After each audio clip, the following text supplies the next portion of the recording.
30s taught daddy's lot, make good with what you got. You can do what you have to do to see it through. And I tell you, that's where we're at right now.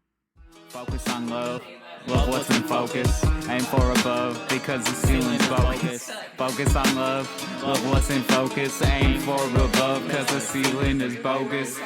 Focus on love. Now, since COVID, we've Zoomed with a family in Australia and in BC and in Toronto and so forth. So yeah, cool. I'm used to it. And in Nice. fact, I'm just going to start on the 18th. We start, well, thank you. My husband's putting the power into the computer so it doesn't die either, but it's got lots of charge. From the 18th to the 24th, I'm doing my 9th song studio, which normally is a week-long intensive in Toronto, sort of 18 hours a day, of which I've done less and less in the last 2 years. But this year they're doing it all by Zoom. So it's going to be real interesting, I think. We just won't have that personal contact with people, but Zoom works pretty well. Yeah, for sure. This is like a songwriting of week thing. Is that what you said? It is fantastic because there are people there. One year we had a girl who was 12, and Althea, who is in her mid-80s, came for several years, and everybody in between, and every kind of, well, not every kind of genre, because it's taken a long time for them to begin to incorporate rap and top lining and that kind of thing. So it's more traditional singer-songwriter stuff than anything, from folk to rock and so forth. But it's a very supportive community, and it was started by some guys who were seasoned singer-songwriters themselves and have been teaching at Humber College for several years. And the college asked them to start up they asked Rick Emmett of Triumph to start up a songwriting workshop in the summer in 2005, I think. So this is their 15th year. It broke off onto its own in, I don't know, maybe around 2008 or 9, and I joined in 2012. But this will definitely be my last year because I'm just doing other stuff. I'm getting onto other stuff. Like I don't know if I'll write any more songs, but I'm also a poet, and I want to write some family history in that before it's too late. Nice. That's awesome. So you've been going to these songwriting retreats for like 8 years. Yep, this will be my ninth. And what happened was that I retired in 2011 from education. I was working for the TDSB, and I had been writing songs for many years. Probably, I think it was around 75 when I wrote my first song, but I'm not very prolific. I just had this catalog of songs, and the only recording I had done was for archival purposes. And I had one song that was recorded by a group in Niagara called Sister Loon back in 2004, which gave me an entree into SOCAN, because at that time you had to have something concrete to enter SOCAN. And so I went to Canada Music Week and talked to Blair Packham and said, I'm retiring. I really would like to sort of take my music to the nth degree as much as I can afford to, and as professionally as I can afford to. And I don't know if I've got any creative juices left. And he said, oh, come to Song Studio. And so since then I've recorded, which isn't all down to Song Studio, which is really about the writing. I mean, there's all seminars about the business and things you should be doing and that kind of thing, but it's very focused on the writing. So I've written several new songs, but I also met outside of Song Studio. I met my producer in 2013 or 14. Yeah, 2013, I think. And then in 2015, we recorded 5 songs. I only sang one of them. One of my daughters, AKA Emily Brady, sang 4 of them, but she's into a whole other thing. And it got very complicated. And I said, well, I'll just record all my own songs. And so working with Chris Burkett has been amazing, because he's a producer. He will take the songs and do amazing things with them, but he also really honors the artistry of the songwriters. So for my second EP, a Cool Cat, I was the one that steered that. I said, I know who I want playing on this. I know what I want to sound like. And he was like, cool, cool, cool. And he did it. I loved it. And now we're just releasing singles from a full album called Wildcat. And those I said to Chris, in return for Cool Cat, I will give you the songs. You record me singing them, and then you can do whatever you want with them and surprise me with what it is. And for, I would say 8 out of the 10, I was just delighted with what he did. And then we worked through some rough bumps in the last 2. And so it's, yeah, so that's where I'm at. And I Cool. think it's very fun that I'm doing this with famous rapper or whatever. What's your handle? It's Yeah. So the show is called Famous Rapper Convos. yeah. And so Famous Rapper, like what that is like, well, basically, well, so my name is David Prorock, if you don't know. And Famous Rapper is kind of like it's like a brand or a persona that I came up with, like when I started making music again, like 2 years ago. And then I bought the domain name, famousrapper.com, and I thought that was like a good domain. And then so I've been like doing different things, but kind of under the same like brand of like Famous Rapper. Right. So like there's the Famous Rapper community and Famous Rapper Convos, stuff like Well, that. I don't know if you, I don't know how you found me, but I'm delighted to be here. There is on my YouTube a couple of instances of people recording me doing a piece that is in fact on Wildcat, but it's like the last piece, and so I'm not sure now.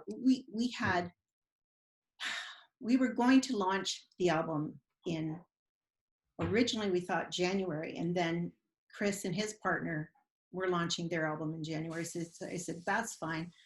It'd be better in March anyway. So we put it off to March. Well, then one of my 5 sisters passed away in January unexpectedly. And that I just said to Chris, wait, we'll do it later.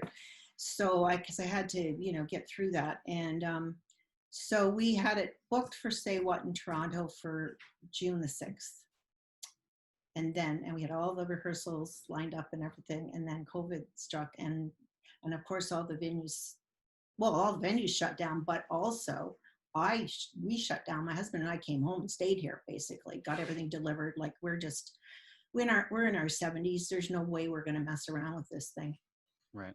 So now what we decided to do, and I also, in the meantime, like last August, I had a manager approach me, and so he's helping me with the distribution, and I'm putting them out through TuneCore. It's a bit complicated, but anyway, so we've released the first song, Only Lonely Me, and now later in July, it'll be the 26th of July, I think, is when we're going to release She's a Wildcat. And then I elected to release New Orleans Moon in August because it's the 15th anniversary of Katrina, and the song is about my experience worrying about friends down in New Orleans when Katrina hit, and if things open up enough and safely enough that we can do a launch of the album, we'll do it probably in September. Mm-hmm. And when you say launch, like, what do you mean by that? Launch party, like actually have the CDs and do the whole, $10 a ticket or $20 and you get a CD as well, or something like that. And just have a real launch party and do a whole campaign around it. But we can't even plan rehearsals until we know that it's actually going to happen, Mm-hmm. And they said, where are you, David? I live in Oakland, California. Oh boy. Yeah. California is one of the hot spots. Yeah. Yeah. So, I mean, things seem fine, but yeah. I mean, I've been staying inside most of the time, except for going for walks. I still go for walks like every day. Yeah. Yeah. we were going for a lot of walks until the hot weather hit. Mind you, for us, I mean, the hot weather is anything over 30, we could just about die up here. Well, 30 being, of course, 30 Celsius. So that's like 54 plus 30. That's like 89 degrees, 90 degrees. Yeah. And Yeah. so if it gets that really humid, but anyway, so that's kind of where I'm at. So it means I'll have I released 5 on Celtic Cat, 7 on Cool Cat. One of them was a duet version of, which was how it was originally written. That was a co-write. And then I released a holiday single called Papa's Photo. And then this album has 10 songs. So 5, 6, 11, 12. Yeah.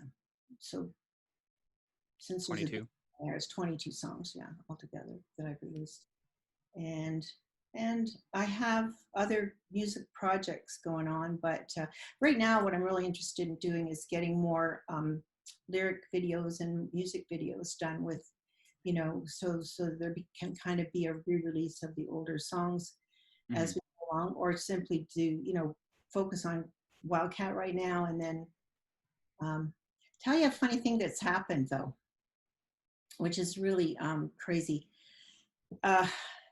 I decided, because as it turns out, I'm an idiot, because I thought of these things as a project. So it's like, oh, I'm going to release these song projects. I'm going to group this stuff if I've written, since I'm a multi-genre writer. So I'm going to write these things or look at all my music and say, well, these have a kind of a Celtic sound. So I'll do, and I called it Catherine M Thompson Song Project. Well, the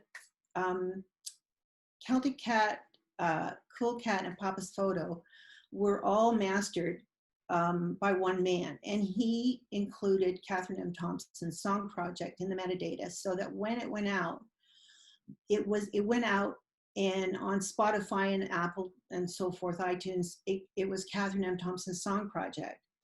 Well, my manager's company, Spotify, moved my single onto the Catherine M Thompson Song Project, but I think in Apple it's still split. And I'm going to go back to TuneCore and say, look, can you guys, I don't care if I have to have 2 pages, but can you just get all my songs on, you know, both of them, or get them all put into one?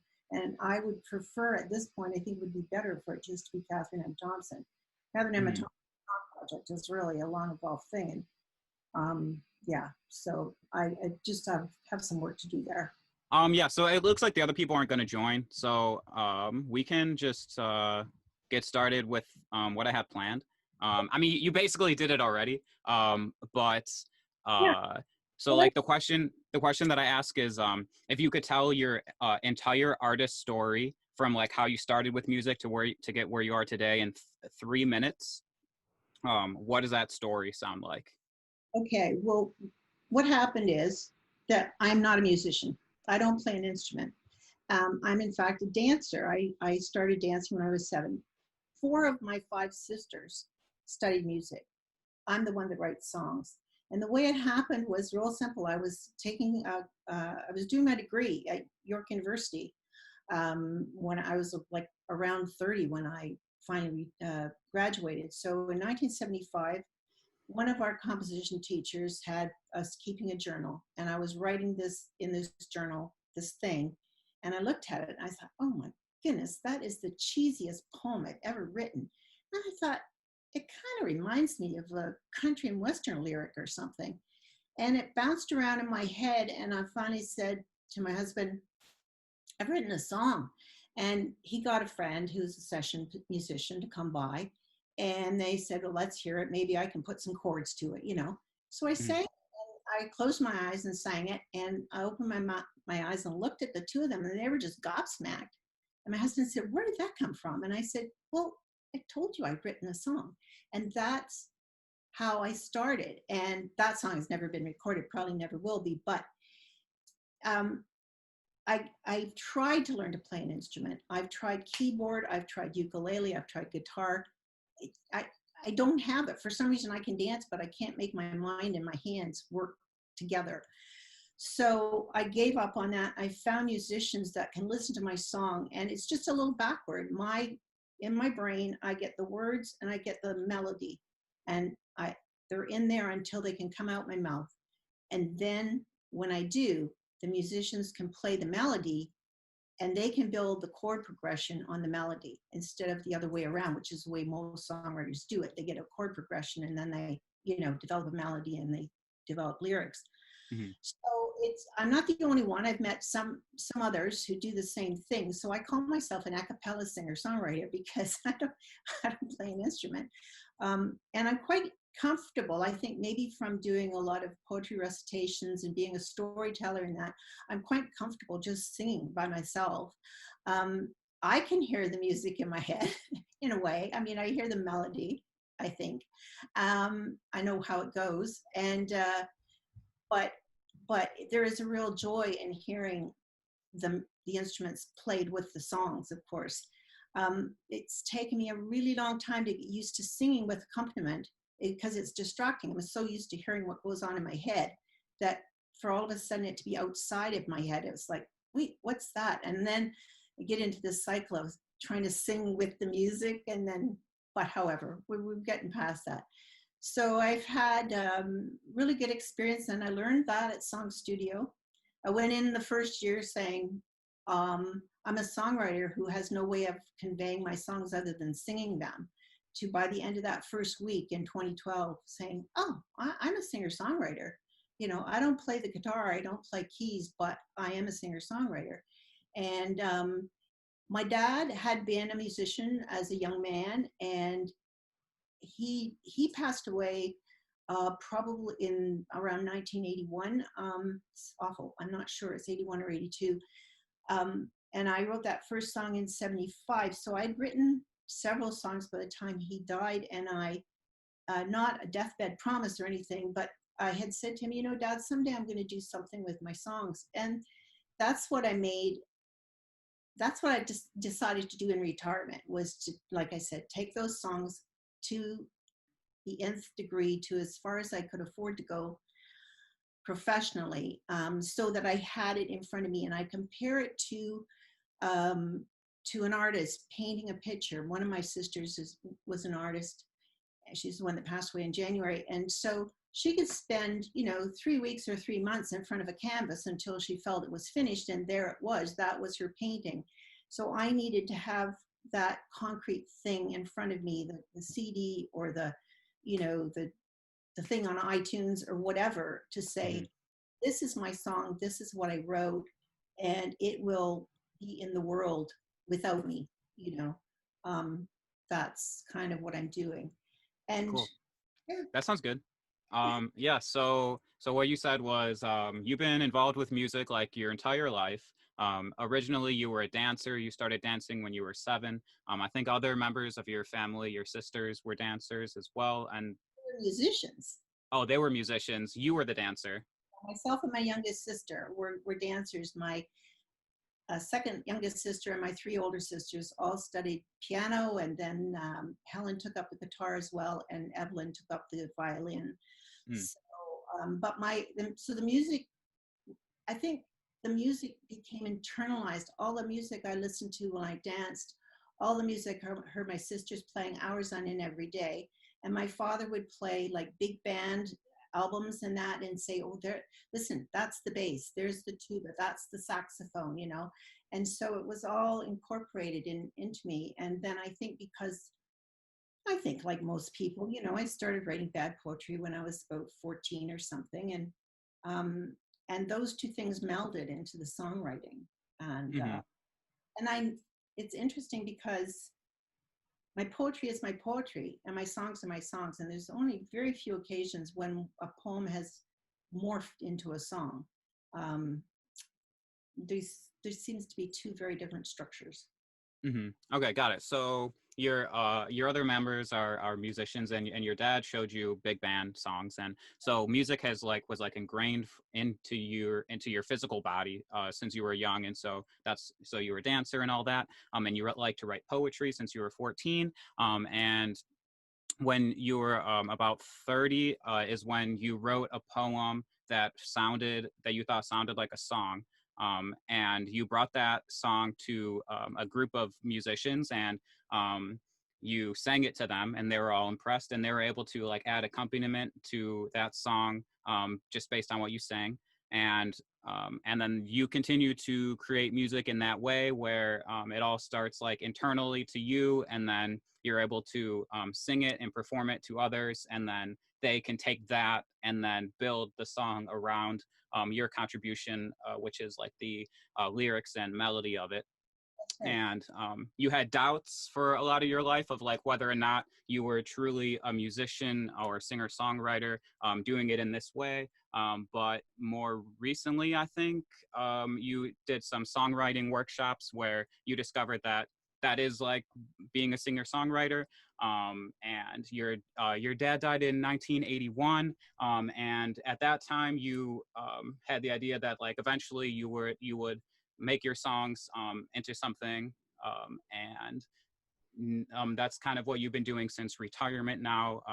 Your sister, who passed away recently, was a like painter artist, and created these physical art pieces. And so being able to create something and put it into like physical space is something that you admire about her art, and so you're trying to do the same thing with your music by like getting it recorded and like creating CDs and like branding and other pieces of like product around your songs. Videos, yeah, that kind of thing. Yeah, exactly. That sums it up in a nutshell. Cool. Do you want to hear mine? Yeah, I would love to. Okay, so I first, so I mean, like growing up, I never played any instruments either. They're in like fifth grade, they like let you try out for a band or something, and I tried to play the trumpet, I think, but I only did it like 2 times, and then I didn't want to do it anymore. Yeah, so I never really played any instruments, and I still don't really play any instruments. And when I was like 14 in high school, oh, and growing up, I listened to like mostly rap music. Even when I was like 7 years old, I listened to like Baby Got Back by Sir Mix-a-Lot. That was my favorite song. And so like rap music really influenced my life, and I listened to a lot of Lil Wayne, and I really appreciate about hip hop music how it's like motivational, and so I feel like throughout my life like rap and hip hop music has pushed me to be like the best version of myself, and stay like motivated to keep improving and keep working hard.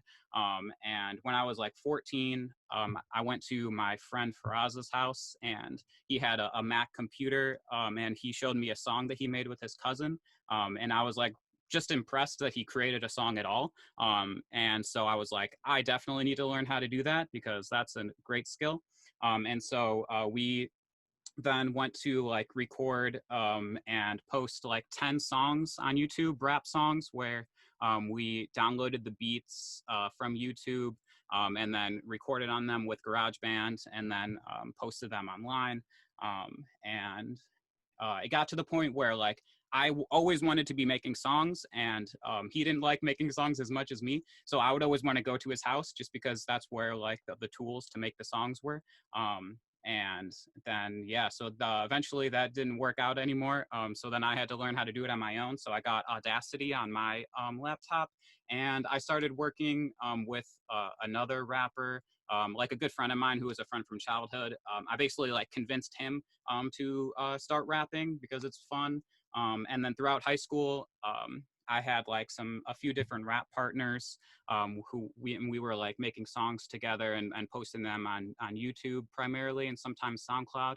And then when I started college, I went to the University of Illinois to study computer science, and at that time, like I would like listen back to my old songs, and I mean, they like reflected the rap music that I listened to, which didn't necessarily reflect like how I actually feel, or like what my thoughts on the world actually were. And at that time, I realized I didn't know what my thoughts on the world were. So I kind of stopped like rapping when I went to college, and I started like making beats. For Christmas, I bought myself a machine beat pad. And so I would just like play with that, making like drum loops and instrumental loops and stuff like that. Um, and in college, I think maybe the only well, I would still do some rap projects. I think it was in college when I would like come home for a winter break or something, and then I would have like 2 weeks and then I spent 2 weeks trying to record like an entire mixtape, like record and mix and master it myself, using other people's beats, but also some of my own beats. And Then when I was a junior in college, I did this thing where I released one song every week that was entirely created from scratch. I made the beat and I wrote and recorded the lyrics. I was doing this like during the summer when I was interning at Facebook as a software engineer. So that was really hard because I didn't have very much time to work on my music. And I was releasing them every Monday. It was called Mangus Mondays. And I usually like made the entire song just on Sunday, staying up kind of late to like get it finished and so I could put it out. And then After I graduated, I got a job as a software engineer at Facebook, and I wasn't rapping like that much, but then because like it took like all of my time, and but then I joined a team called the Music and Rights team at Facebook, and that team was like working on signing contracts with major record labels to be able to use music on Facebook. So like in Instagram stories, you can add a song to your stories. And also if you post videos on Facebook with a song in it, it used to get taken down, but now it doesn't anymore. So I was seeing like these things happening, and then just like the whole like movement around like independent music. And I was like, I should like definitely start doing this again. And so that was like 2 years ago. And since then, I have dropped an EP and a mixtape and a few singles. And right now, I'm working on my album, which I think is going to come out like in November. Wow, that's fantastic, David. Um, the the oh, I'm amazed that you've been involved with Facebook. Some of the things that I keep following people and get more and more stuff in my social media, and I've got to get to the point where I can say, okay, I'm not going to look at any of this stuff, and I got to learn how to do things like put a video on Instagram, because I can put up pictures, but I can't figure out how people do the video thing. And that's something that there's a couple of really good tech people within the Female Academy, and we have these Tech Talk Tuesdays and things like that. And so um, and there's also courses you can take through there and there. So I really need to find out how to do that, because I can, because you can't put a link in Instagram that's a live link. It can only go in your bio or something. Yeah. And I still go ahead and put photos and things on Instagram. And I also haven't really separated in Facebook and Instagram. I haven't really separated, even though I have a music page in Facebook, but just in general, on my own page and on Instagram, I haven't sort of separated my professional from my personal self. But when I was at, I was the I was actually the teacher librarian at Wexford Collegiate School for the Arts for 4 of my last 5 years in the system. Before that, I was the director of an academy for the arts at a high school in Niagara. But after I went to Toronto, I just in the library I started two groups. One was Wex Write, and one was Wex Voice. And so the Write was the poetry writing, and the Voice was the songwriting. And I had all these great kids from across the high school, from every place in the world, because it was just so multicultural. And there were a bunch of kids. I have to say most of them were guys that did this, but there were a few girls as well. And at that time, this would have been from 2006 to 2010. They were all talking about spitting rhymes, and they would get going as a group, and they just one would take over from the next, and everything. It was fabulous, absolutely fabulous. And we, because it was a school, and I said we'll do a coffee house every month, we'll do a poetry cafe once a year, but you got to think about it as if your grandmother's going to be there, so like I'm not going to put any kind of censorship on you, but you have to be sensible about what you do, because you don't want this shut down, by the powers that be. And they would write about such powerful things, about things in their own lives or stuff they observed, or battered women, or like, just, it was absolutely incredible. And of course, what amazed me was to find out that one of these guys, who was a visual arts student, was getting like 51% in English, and I would say to his English teachers, like, he's an amazing writer. And they were like, well, he doesn't write anything good for me, and I thought, they'd come to these poetry things or to the coffee, Yeah. Ciphers. in their heads, like, well, here's this kid writing this amazing stuff and reciting it, and then, but when it comes to talking about Shakespeare or whatever, or doing some project with a novel, I'm not getting the same kind of stuff. So it was really a revelatory thing. And I had said before that I have my poetry and I have my songs, and very seldom do they meet. But I have had one piece that I've done for quite a few years now, and it's called "I Drive Away" (bracket for Lucinda Williams), and because I love her car wheels on a gravel road, or whatever that is. And so this is the funniest thing, because it's an audience favorite. And so we put it on it's the last song on Wildcat, and Chris put this roaring room, room, room thing on the background, a sample of some sort, and licensed by Logic or whatever he does. And that's really neat. But it's the one thing that I do that people call rap. That song? It's really neat. Yeah, I really like it. And it's, like I said, whenever I get up to do it at an open mic or something, I can hear the audience gasp, because, I mean, they're looking at this gray-haired lady, right? Mm-hmm. And I get up and I start doing this piece, and they're just like, whoa, it's so much fun. Nice. But, yeah, I love rap. It's not the, it's not the kind of thing, it's not the spitting rhyme thing. It's not improvised. It's a piece that I've written and rewritten and added to over the years, and now it's in a sort of finished state. But it's about the closest thing I come to it. Yeah. Nice. Yeah. Well, I mean, like, rap stands for rhythm and poetry. And you said that you do there's like poetry nights where people speak poems. Like, rapping is like basically the same thing as like spoken word. Well, when I go to one of my poetry, I have two groups in Oakville, which is the next town over from here. One is poetry and prose, and one is a thing called the Lake Cafe, and then there's other ones that I go to in Toronto. And so among the writers who present their pieces, there are often people who do rap or hip hop. Like, it'll verge, they'll have a track playing, and it'll verge into hip hop.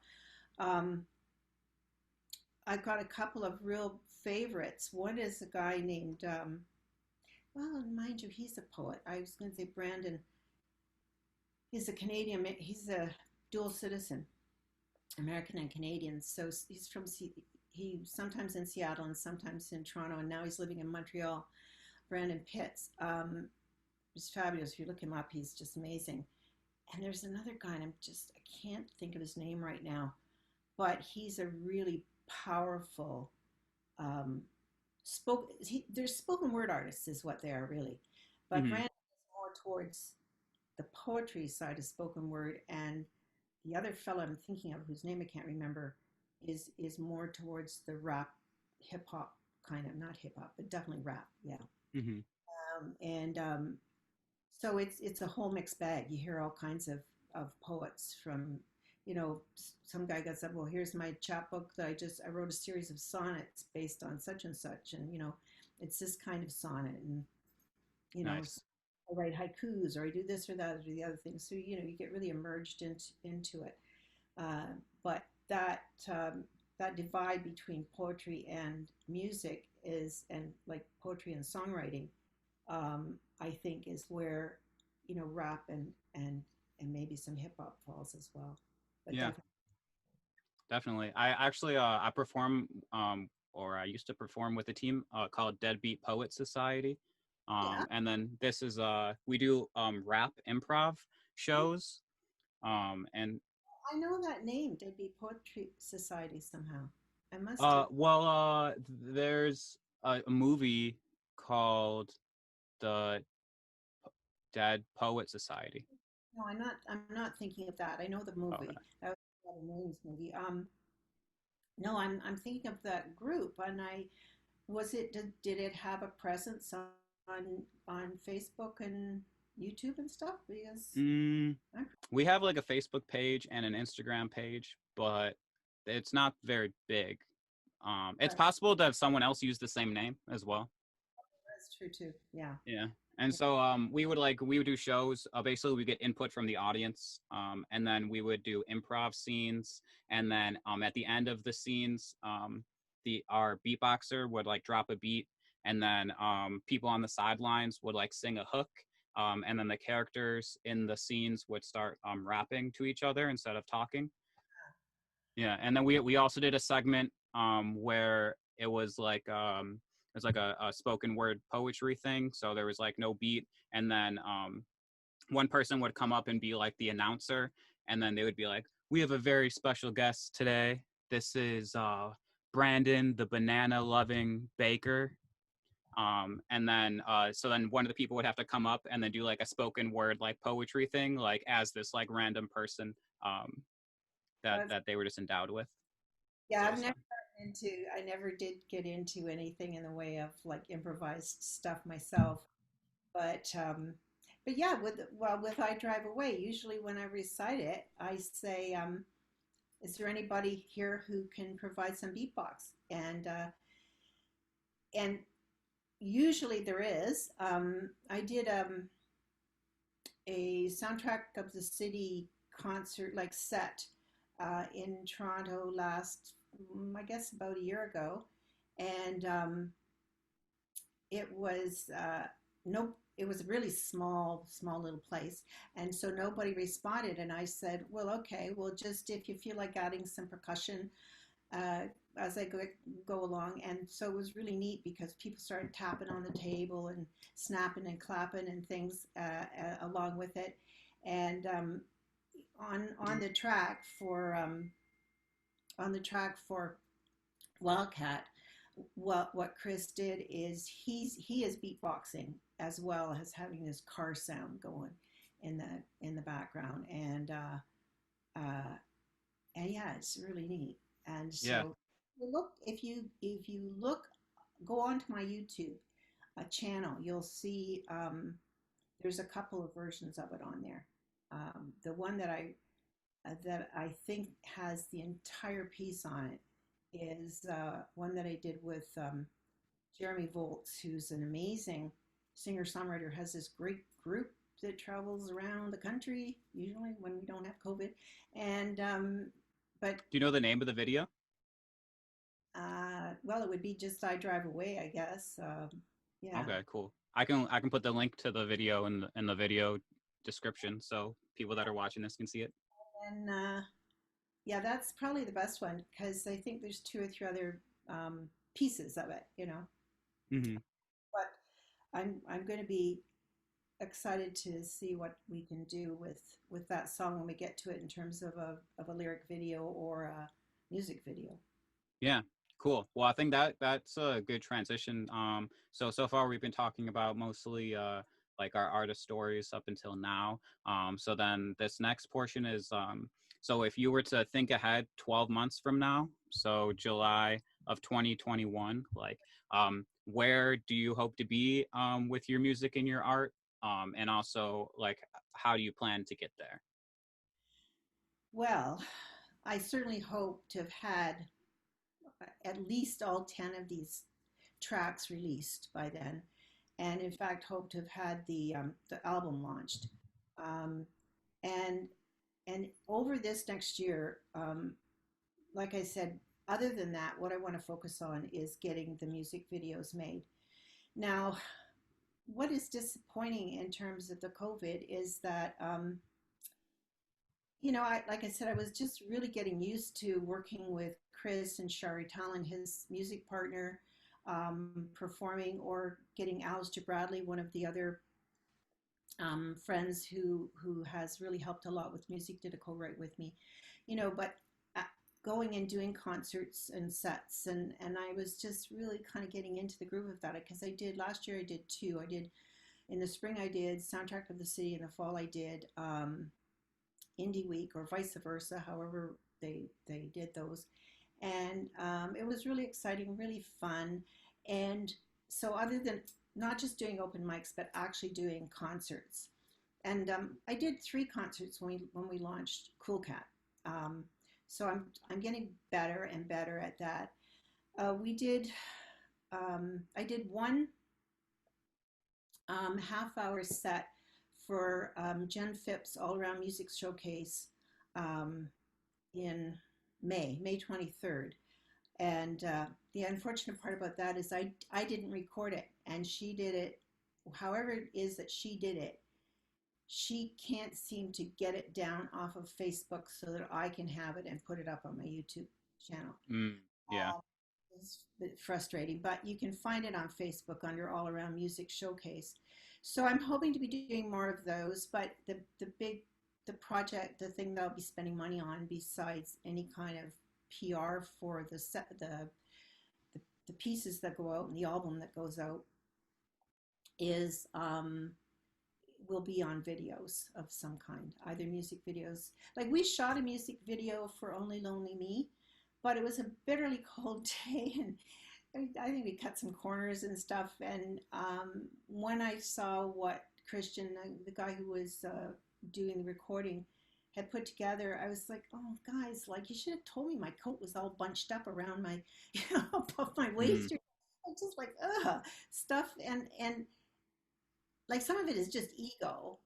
But others is like, because I do have an artist eye, and I really care about color, and I care about texture and mood and stuff. Yeah. And so I just never got to the point of saying, yeah, okay, let's go with it. So then my manager, Stephen Clark, he has a company called Clarkey Records. I'm not signed to Clarkey Records, but Stephen is my manager agent and helping with music distribution. So he had somebody there, I don't even know who, made this wonderful lyric video for Only Lonely Me, which I just love. And so that's, hopefully one way or the other we'll get music videos, things. That'll be the big thing. Mm-hmm. So, I mean, Cool. the more Yeah. people see my music, that like it, that hear it, that buy it, or download it, or come pay for a ticket or whatever, the better.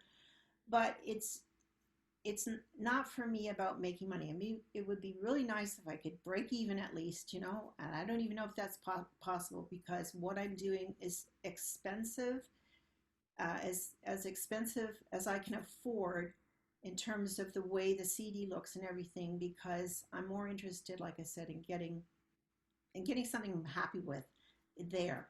Um, yeah, so just doing, I want to get braver about doing live streams and stuff. And I think I need some better equipment. I've got a good mic, but I don't understand all the setup and stuff like that. So that when you can just turn it on and say, oh, hi, I'm here. I'm going to be doing these songs the next half hour. Like I can sing lots of covers. I've been singing songs. My kids, we used to play a game in the car on car trips. And I'd say, give me a word. And they'd give me a word. And I would find an old lyric that I would say, okay, this song has that word in it. And then I would sing it. So I know I can sing lots of covers, and I'm quite comfortable doing it. But I don't know if there's a way that you can get, I'm sure there must be some sort of like karaoke thing or something. You can get the backing track for that song so you can sing with the music. but I've spent years just singing them by myself without any music. So I would have to really rehearse, I think, make sure I'm okay doing it. Mhm. Uh, yeah, Cool. So I'm gonna try to summarize that. So in the next 12 months, basically like your main priority is getting this album out and launched, and all the things that go along with that album. Hopefully, like within the next 12 months, people are like buying it and listening to it and all that. But um, this is like this is the album that you are trying to put the most production value into, as well as all the accompaniment. Like you've made music videos before, but you didn't have like anybody working wardrobe, so you had like your coat bunched up. So with this album, you want to just you're trying to make some music videos for it, lyric videos, and all that stuff that goes around this album. And you're also interested in increasing your presence, like through videos, like maybe live videos. And you've thought about doing like covers because you sing covers your whole life. And so that's, well, I think those are the main things, right? David, if I ever did an album of covers, which is, I don't think it's going to happen, but if I did, I would call it Copycat. Oh, nice. So are you really into cats? Copycat. Well, it's a funny thing. I've had my grandmother, my father's mother, taught me and my sisters a nursery game when we were really little called Cat's Cupboard. And I adopted that as the name of all of my business enterprises for years and years and years. Like when I was going out into community storytelling or doing dance clinics or choreography or whatever, it was my business name was Cat's Cupboard.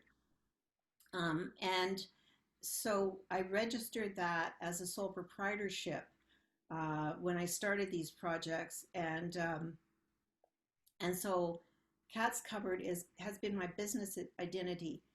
Very few people call me Cat. Some do. You don't call me Hmm. Kathy.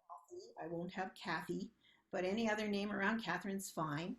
And so when I started to do these projects, I called them like Celtic Cat, Cool Cat. Papa's Photo was a single. This is Wildcat, this album.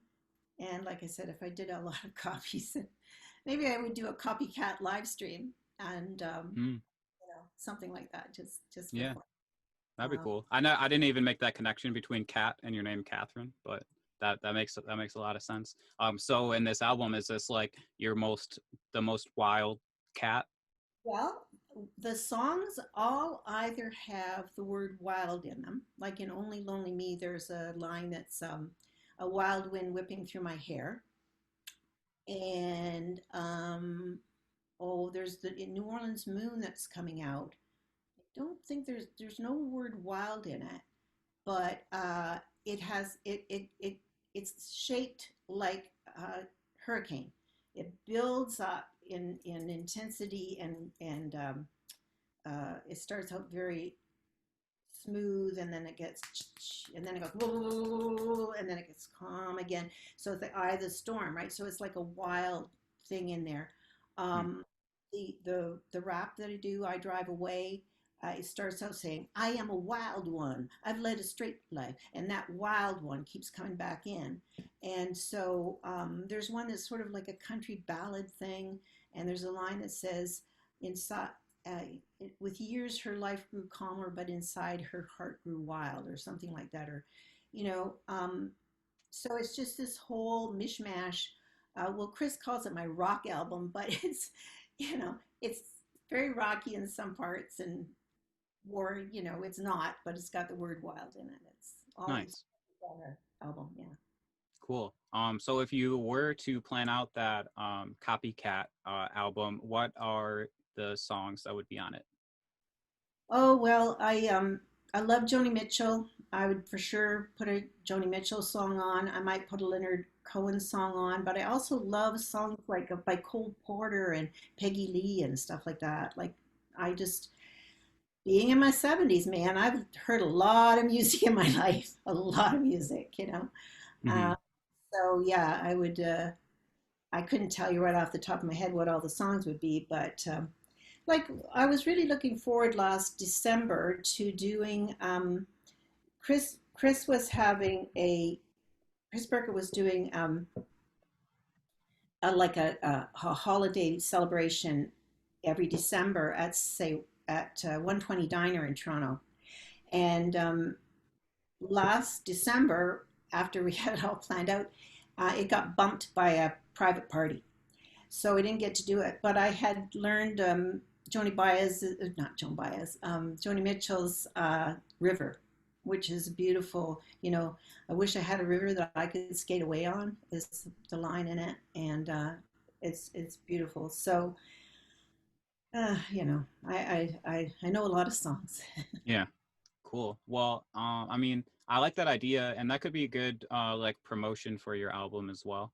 And you could also maybe make it like a fan engagement thing, like people can vote on which songs to do. Um, Yeah, or just you know, make suggestions or something. yeah. I did one vote thing. I forget what it was, and but I kind of hate bugging people I know to vote for me for something. But Yeah. if I had too many songs suggested and said, you know, which of these would you like to hear, and people wrote back in the comments and said, oh, for sure, do this or that or the other thing, and we ended up with oh, this song got 3 votes and that one only got one, and yeah, we could do that. But Yeah. Or you could also just do a lot of them and then see which ones get the most views and likes, and then pick those ones. and then but also on a live stream, I know Chris, when he started to do his live streams, he was just doing 3 songs, like a 15-minute thing. And he would always do two of his own songs and a cover. Another friend, Alistair Bradley, was doing a half hour. He's doing 5 songs. And he would do, again, he would do 3 of his own songs and 2 covers, or vice versa. I could, and a jazz singer I know in Toronto named Ori Dagan, who's amazing. He was doing themes like, you know, okay, these are going to be all songs by Cole Porter, these are going to be all songs by Peggy Lee. Um, but he also would do things like right now, Chris is doing summer songs. So he will do songs he's written that are good summer songs. Like he has one song called um, "The World Keeps Turning Around the Sun," and but then he's singing, you know, "Summer in the City" and you know, old rock songs and stuff like that. So Mm. yeah, but I don't know when I'm going to do this because, to be honest with you, this time is so odd. You know, the week goes by and all of a sudden you're going, oh, it's Friday night again. How did it get to be Friday night again? You know, so I'm busy like trying to get the stuff up on TuneCore and various things, and you know, also having discussions with people about, oh, I should be using CD Baby instead. And I'm like, well, my manager suggested that TuneCore would be a better entity to get my publishing royalties because I've taken my sole proprietorship and registered it with SOCAN, which is like ASCAP in the States, with SOCAN here. Hmm. And so I now am registered with them as a music publisher. So I'm my own publisher as well. And apparently TuneCore does a great job of collecting publishing rights. So we'll see. Cool. Well, that's awesome. So Catherine, I have one last question for you, and I'm curious to hear. Could you tell me about a time when your life took an unexpected turn? Well, I can think of the most recent one, but gosh, my life took an unexpected turn. Well, the most recent one, but I'm not going to dwell on it, was in 2018, 2 years ago. In fact, 2 years ago, July, I was diagnosed with rheumatoid arthritis. Mm. And man, it has really slowed me down. It is um, a real rough one. But you know, I'm in pretty good balance now. It's just that, I mean, I have to rest a lot more every day because of it. But before that, I would say that what happened in 2002 was that I was 50. Is that possible? It's 55. Yes, it is. I was 55 years old in 2002. I was teaching, I was end of May. I was teaching a dance class at Niagara District, where I was the director of the Academy for the Arts. And I was just in a pose with one foot behind on his tippy toes and the other foot and balanced. I was in fourth parallel. Anyway, what people know that what that means. I'm looking in the mirror to make sure that my dancers all have the right position, and my right ankle essentially blew apart. The tendon ripped around the side of my foot. The tendon behind my ankle went to the front and tore my side of my foot. It was awful. And I've got all these dancers in the studio who are high school students, and I'm going, so painful. And fortunately, I had a student teacher there, and she was able to take over the class, and I got myself home. But that was the moment when I went, okay, there's the sign. You cannot do this anymore. And so, as it turned out, I had done what is called a 4/5. So I was getting my fifth year was going to be off. You put 25% of your 4 years of your salary aside, and you get that during a year off. So 2002, 2003 was going to be my year off. And during that year, I was I was also president of the international, it's called the Art Schools Network now. And I was hosting a conference in Niagara. And so I had the year to kind of figure out what I was going to do. Now, some things happened early in 2003 that made it very fortunate that I was off, because I had to deal with some real problems in the organization. And at the end of that year, I decided to not go back to Niagara District, and I didn't go back into the school system until 2006. So I took 3 years instead of the one. And when I went back, I went to Toronto. And during that time is when I had that first song recorded by Sister Loon in Niagara, and which just turned my attention to my writing again, and or at last perhaps, because I knew I couldn't dance or teach dance anymore. It was too, like, I just couldn't. It was finally over. I was 55. Mhm. I've been dancing since I was 7, and yeah. And so that's probably the biggest turning point that I can see in my life. Yeah. And Wow. it meant I had to switch my artistry into another direction. Yeah. And you decided to go with songwriting. Yeah, with writing anyway at that Yeah. point. And then Cool. songs came to the top of the pile. Yeah. Is your foot healed? Oh yes, it was like it was a torn ligament, and I had to get some physio and stuff. But it just, I mean, I wasn't even dancing. I was just standing there, and it just went pop, And Yeah. yeah. So, and since I had knee replacements in 2014, and blah blah blah. Huh. Being the age I am. Nice. Cool. Well, I'm looking forward to hearing that album, Wildcat. Yeah. Do you want me to play I Drive Away for you? Yeah, let's do it. Okay. I mean, what I can do is I'm hoping I can play it through the speaker in here, although that's the thing that's been acting up, so we don't know. Um, Do you have it on your computer? I've got it on my computer. Is that better? I was going to play Yeah. You can hit share screen at the bottom. It's like a big green button.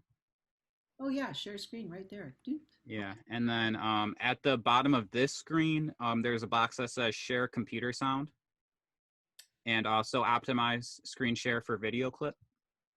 I have the wrong glasses on for this. Share at the bottom of the screen. I've got mute, stop video, participants, chat, share screen, which I've clicked, record. Yeah, share screen. So like once you hit share screen, something pops up. It said host disabled attendee screen sharing. What? Darn. Okay, well. What if I just click on, I don't know if if this has got my.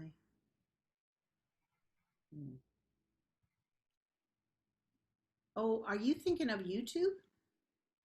Well, if it's on your computer, if it's on YouTube, then I can share my screen. Because I can do the YouTube thing, but it's not like what I would have to do is look in Finder and get the like the MP3 from my documents. Okay, yeah, that's what I thought. And I don't know why it doesn't let you share your screen. That's really surprising. Enabled attendee screen sharing. Multiple participants. Oh, okay. All right, you should be able to do it now. So I'm going to documents. Oh, it says Zoom. That doesn't help. You know what? This is my husband's computer. I may not have it on here. Desktop. No, it won't be on desktop. It should be on my documents. What's this do? Zoom has taken over my documents. That's what I wanted to do, was to go into my business documents. Shoot. See, this is not, I'm not techie enough. I'm pretty good, but not good enough. What if it says this? No, it's just Zoom has taken over my documents. I can't do that. So I would just, and it's not in my music. The best I can do is play it on my phone, I think. Okay, yeah, that's probably fine. Maybe if you're able to email the track from your phone to me. Yeah, I can even probably message it. Let's see if I do this. Okay, and I send it to you. What's your email, David?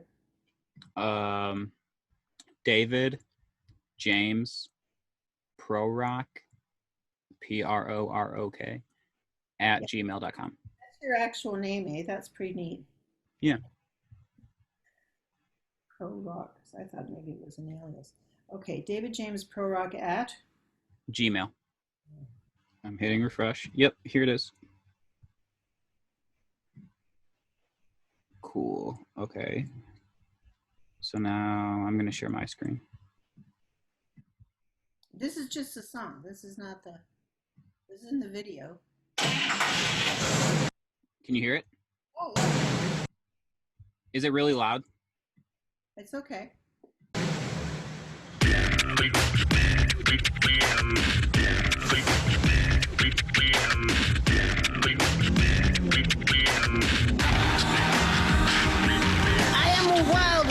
I've led a straight life. I raised my children right. I've been a good wife. But when the walls start closing in, cause I've been staying at home, I put the pedal to the metal and I start to roam. I go downtown, I head for the hills. I bomb along the back roads and just for the thrills, I hit the fast lane on the highway and I drive away.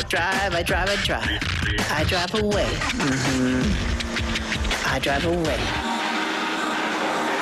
I'm a wild one. I've led a straight life. I raised my children right. I've been a good wife. But I can drive for miles until I run out of fuel.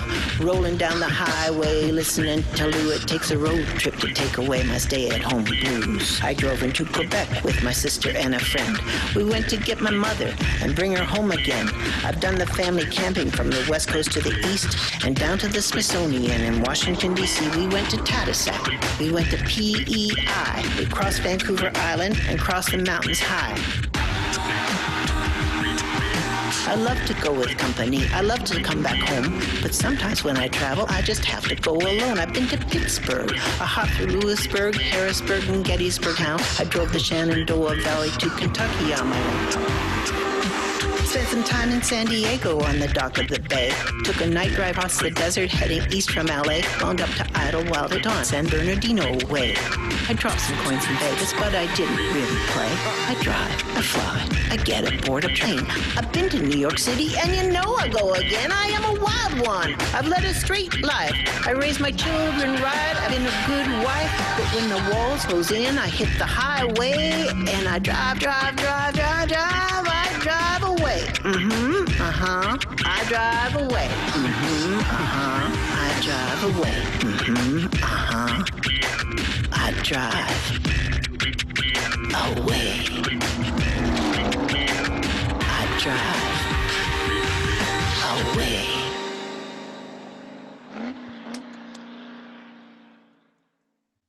Nice. That was awesome. So you're a rapper. Well, that for that one song, yeah. Nice. Well, if you're interested in learning how to freestyle rap, I could also teach you how to do that. Not right now, but Well, I mean, I've seen it in action for many times for many years. Yeah, I mean, I've enough other stuff on my plate right now, but okay. and you know, it's a funny thing, David. I am I'm not very prolific. I write I write. I don't sit down and write every day or anything. But what I've found is that I can write on demand. Like if at Song Studio they say, here, we're pulling two names out of a hat, out of the box, and name tags go in the box to come out. You co-writers go write a song between Saturday and Wednesday and present it Wednesday to the class. And I've done that, you know, for many years. I didn't do it last year. I just said, and for the last 2 years, I've said, don't do this because I can't show up at 7 o'clock in the morning for somebody, co-writer. Um, and they've been, and the co-writes I've done, a couple of them have been great. I really loved them and I've kept them and they've been recorded. But often if I'm at sort of a workshop or something and they do either a poetry or a songwriting, like a kind of a quick write, you know, here's a challenge, do it, and I do it. There's something in my brain that just thinks, so this is too facile, you know, it can't possibly be good. You know, it hasn't sort of come from within me and like I'm just reacting to something. And yet I totally admire people who can improvise. And that's exactly what they're doing, you know, but I've just never, I find stuff that I've written when I've been at a poetry workshop, or not a poetry workshop, but like there's one thing in Toronto called the Art Bar, and what they do is they start out with this. You have the first 20 minutes is you writing on a card to whatever challenge is thrown out there, and I come across these every once in a while when I'm going through my stuff, and I read it and go, oh, that's not bad at all. You know, I can use some rewrites, but I'm surprised because I've just kind of tossed it in with the rest of my stuff from that particular event without another thought. So we'll see. I mean, you know, when I started with Song Studio in 2016, I was in fact the oldest person there that year. There were a couple of men who were very close to my age, but I was the oldest. And it changes from year to year. But you know, one of the things that I said was, you know, for those of you who are younger, even in your 50s or 40s or teens, for goodness sakes, I'm facing a rapidly closing window. Like if I'm going to do this stuff, I can't take years and years and years to do it. I can't take a whole lot of time to build up a whole lot of fans and all kinds of stuff before I release, because I don't know what's going to happen down the road. And like 2 years ago, all of a sudden I had rheumatoid arthritis, which no one else in my family has, but I think my paternal grandmother might have had it, and we just didn't know. And it, yeah, really threw around because my mom has arthritis. Well, I've had osteoarthritis for years and years. Rheumatoid is a whole other animal, and if your mom's got rheumatoid, I hope she's getting the proper care, because you need a really good rheumatologist to put you on the right meds and stuff, and they're scary. One of the reasons I'm not out there, and I mask and everything when I go out now, is because the drugs are called immunosuppressants, so they suppress your immune system. And yeah, my mom takes those. Yeah. Then she's got rheumatoid, and mine, I hope she got really good care, because it's a bugger, I have to say. Yeah.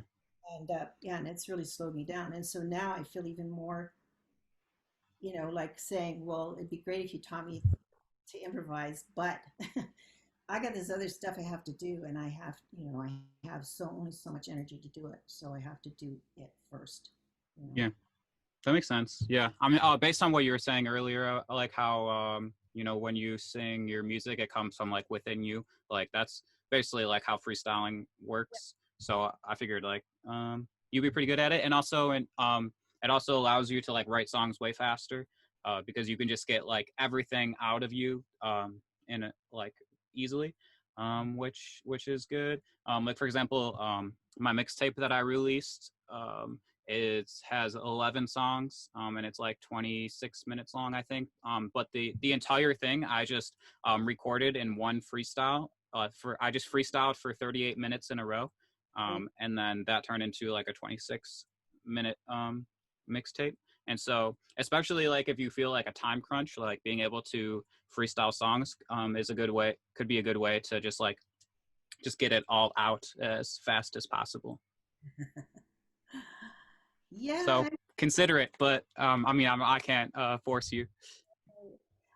So David, if I just search your name on, and I apologize for not having done this prior to our conversation, but if I was to go into YouTube, go into where, direct me someplace. Where should I go to hear your stuff?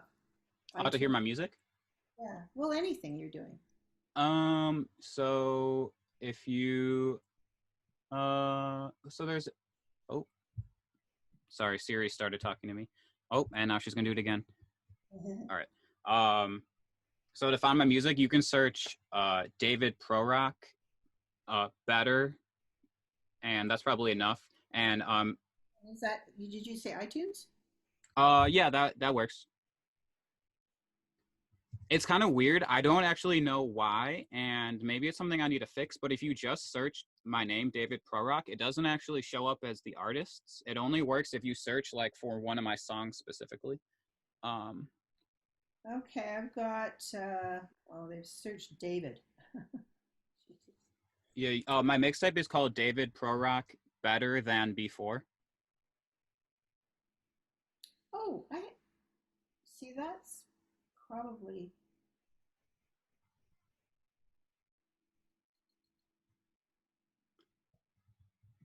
yeah. And Oh, you yes. got it? Yes, I've seen, yes, I have, because I recognize your neat symbol or image. Right. Better That's than me as a magician. as a magician. Well, so that image is based on a Yu-Gi-Oh card called Dark Magician. I'd have to have my grandson here to explain that all to me. Yeah. Change, love a hater, harder than I thought, better than before. Yeah, cool. Okay, I'll have a listen to all of those. Nice. Well, I was thinking I was going to meet a couple of other people and go off into rooms and talk and stuff, but this has been lovely. Thank you so much. Yeah, you're welcome. And I mean, I don't know. Well, yeah, I can't even promise that. There is like more sessions today, but yeah, I don't know. I don't even know. I can't even promise that multiple people would come to those. So, but if you do, I can send you the link to that, and if you're interested in just dropping in. Okay. We have a friend that's supposed to be coming over later today, but I noticed that she texted me and she wasn't feeling well yesterday, so I don't actually know, but I'll sort of see how the day goes. Okay, cool. And then maybe sometime in the future, I'm going to be doing this like every Sunday of July. And so hopefully in like the last Sunday of July, there would be more people. But yeah, we'll see how it goes. So thank you so much for joining me. I'm going to do a set. I kind of keep thinking it's 6 p.m., but your time it'd probably be 3 p.m. I'll send you it. I'm going to be doing another set for Jen Phipps All Around Music Showcase on July the 25th, if that's a Saturday. Okay, cool. Yeah, you can send me the link. And okay, and I'm going to record that one so I actually have it to put on my YouTube. Nice. Yeah, and you can feel free to post this interview on your YouTube if you want. And I'm going to be cutting up clips, but that takes time. And then I also post like one clip per day. So by the time this one gets out there, it might be like a couple months from now. but it could align with like your album coming out or something like that. So we can stay in contact, and then when those clips come out, we can make sure to include like the best links for people to find your music. Okay. And Well, right now there is, if Catherine M Thompson or Catherine M Thompson Song Project, depending on the place, like on Spotify, Apple, the other 10,000 places, you can find Only Lonely Me, and the Only Lonely Me official lyric video is on YouTube as well. okay, great. A new song. One last thing, David, I will tell you is that the first song on Cool Cat is a song called Swing Daddy. And I mentioned my dad was a musician. Well, when he was in the early 30s, when he was a very young man, he played upright bass in a 10-piece swing band out of Hamilton, Ontario, which is right next door to us here. And he was taking his $10 a gig. My mom was making $10 a week, so as manager of a store.